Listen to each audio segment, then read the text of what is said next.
Zigzag হচ্ছে অন্যতম একটা টেস্ট। যেমন ধরেন রোড টেস্ট হয়, র্যাপিড টেস্ট হয়, অ্যালফার্কিং 90 ডিগ্রি অ্যালফার্কিং টেস্ট, জিগজ্যাগ টেস্ট। এই জিগজ্যাগ টেস্ট যাইতে হলে আমাদের কিছু কৌশল অবলম্বন করতে হয়।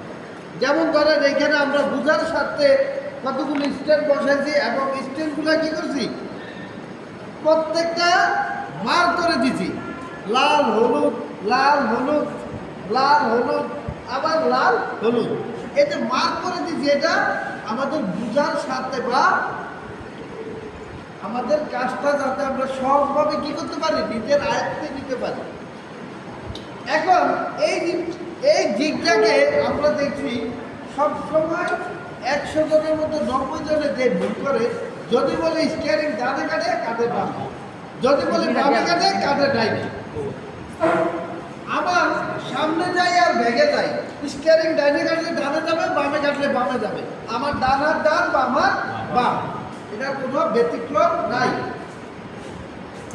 এই জিগজ্যাগের যে কৌশলটা আমাদের মানতে হবে, আমরা যখনই যাব, এখন আমরা বুঝার স্বার্থে যে মার করছি, আমরা যখন এই টেস্টে যাব, পরীক্ষাতে বসবো, তখন মার থাকবে না, সবগুলি কালার একই রকম থাকবে। তাহলে আমাকে বোঝার জন্য প্রথম যে বিষয়গুলো আমি এখানে প্রথম দাঁড়ালাম, এখান থেকে যখন আমি রান করবো এবং এই জিগজ্যাগের যে সূত্রটা আমার, যেমন এই গাড়ির দৈর্ঘ্য এবং প্রস্থ, গাড়ির যে দৈর্ঘ্য থাকবে এবং প্রস্থ থাকবে, এই প্রস্থের 1.5 গুণ। আমরা জিগজ্যাগ টেস্ট দিতে হলে দৈর্ঘ্য এবং প্রস্থের কী হবে 1.5 গুণ। যেমন ধরেন আমার গাড়িটা আছে 18 ফুট, 18 1.5 কত হইব 27, দৈর্ঘ্যটা হবে 27, প্রস্থটা আছে ধরেন 7 ফিট, তাহলে 7-এর 1.5 গুণ কত 10.5 ফিট। তাইলে আমার এই প্রস্থটা এই পিলার থেকে এই পিলার 10.5, আর দৈর্ঘ্যটা আছে 27। আমি এখান থেকে যখন গাড়িটা রান করবো, আমাকে প্রথম আমার বাম দিক ঘেঁষে যেতে হবে। এইখানে বাম দিক থেকে আমি কি করলাম, আবার আমার হলুদে আবার বামে ঘেঁষে আসতে হবে।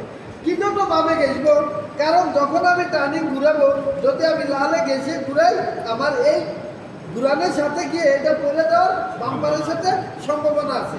তাইলে আমি যদি গাড়িটা এইভাবে আমার হলুদে ঘেঁষে আসি, হলুদ থেকে আবার যখন ওই হলুদে ঘেঁষে দেয়, আমার কি হবে না, গাড়িটা লাগার সম্ভাবনা নাই।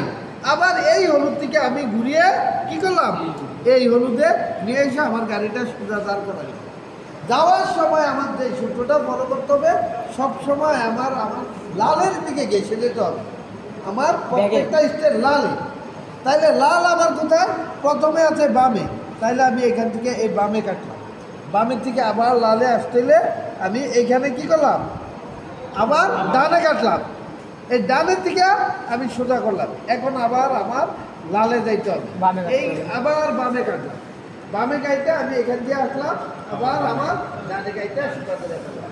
কিন্তু প্রত্যেকে ভুল করে কি, এইখানে আসা ডানে কাটছে, ডানে গাইটা যখন আমি ডানে ঢুকে গেলাম, আমার তাকাইতে হবে বামে, লুকিং গ্লাস যখন আমি বামে ঢুকলাম, বামে ঢুকলে আমার বিপরীত দিকে যদি লুকিং গ্লাস ফলো না করি, তাহলে এদিকে লাল আমি দেখতে পাবো না। আমি যখন এদিকে কি করলাম, বামে ঢুকে গেলাম, তাহলে আমার ডান পাশের লুকিং গ্লাস তাকাইতে হবে।